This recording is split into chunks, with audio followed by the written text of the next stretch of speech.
Good morning everyone. Myself is Hanshu Gujare. I study in class 8. So I present by microorganism friend and foe.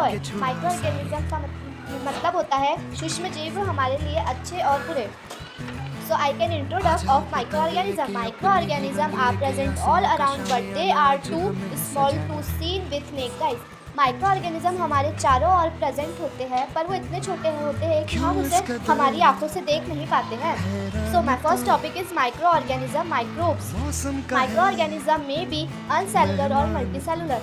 जो microorganism होते हैं वो अनसेलुलर और multicellular में भी पाए जा सकते हैं. So my second topic is types of micro organism. Micro organism के 4 टाइप्स होते हैं. First bacteria, second fungi, third algae और fourth protozoa.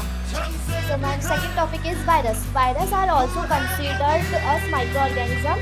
They are different from the microorganism because they reproduce only in the body of host organism in like bacteria, plant or animal.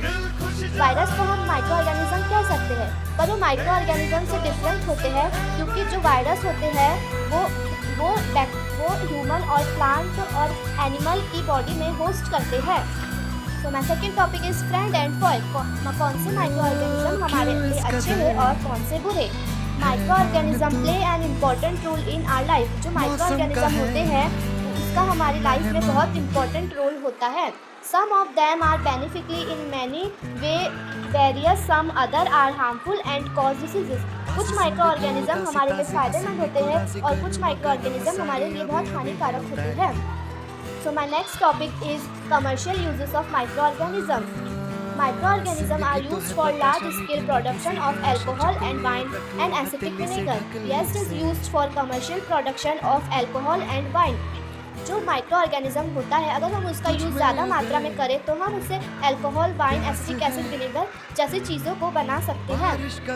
एक लिसियो पैस्टर नाम का एक आदमी थे. उन्होंने 1857 में फर्मेंटेशन की शुरुआत की थी. फर्मेंटेशन क्या होता है?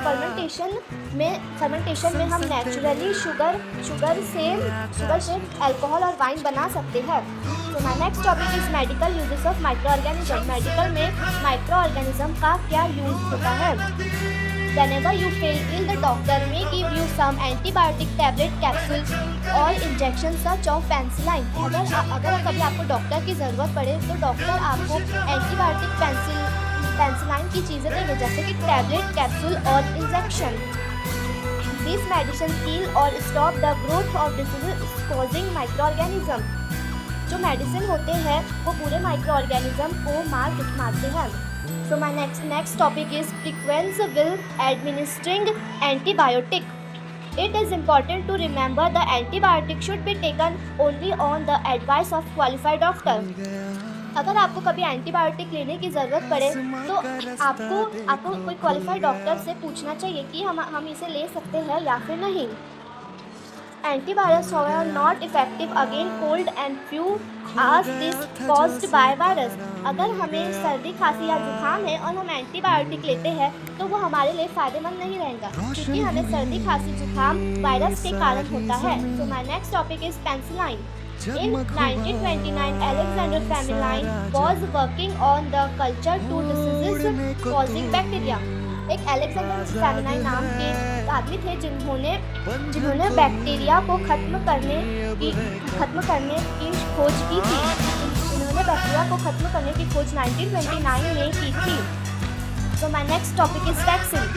A vaccine is a biological preparation that teach you immune system how to fight off specific harmful germ like virus or bacteria. Vaccine एक बायोलॉजिकल प्रिपरेशन होती है जो कि हमारे इम्यून सिस्टम को ये सिखाती है कि हम हमारे अंदर के बॉडी के हार्मफुल बैक्टीरिया, वायरस और जर्म्स से कैसे फाइट करना है. How they work. वैक्सीन कैसे वर्क करती है? When a vaccine enter the body your immune system act inside. जैसे ही वैक्सीन हमारे इम्यून सिस्टम के अंदर एंटर करती है तो वो 3 पार्ट में डिवाइड होती है. पहले रिकॉग्नाइजेशन, दूसरा defence and third memory. So my next topic is increasing of soil. Soil को हम उपजाऊ कैसे बना सकते हैं? Some bacteria are blue-green algae and able to fix nitrogen from the atmosphere to enrich soil with nitrogen to increase this fertility. These microbes are commonly called biological nitrogen fixers. जो वायुसेना की नाइट्रोजन होती है, अगर वो soil से react हो तो सॉइल हमारे लिए उपजाऊ बन जाती है। So my next topic is cleaning the environment. You often see large amount of dead organic matter in the form of decaying plant and something that animal on the ground. You find that the despair after some time. अगर आप देखें ज़मीन पे कुछ सड़े पौधे पड़े हैं, या फिर कभी कभी आप देखते हैं कि कुछ मरे जानवर की बॉडी भी पड़ी रहती है, और अगर आप कुछ टाइम बाद उस जगह पर आके देखते हैं तो वो आप देखोगे कि वो सड़े पौधे और जानवर की बॉडी धीरे धीरे गायब हो रही है। Harmful microorganism.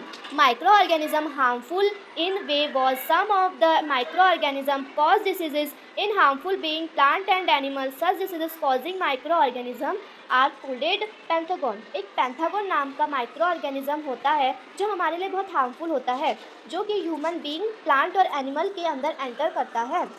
Example of diseases including cholera, common cold, chicken pox and tuberculosis. Example of harmful microorganism: cholera, common cold, chicken pox and tuberculosis.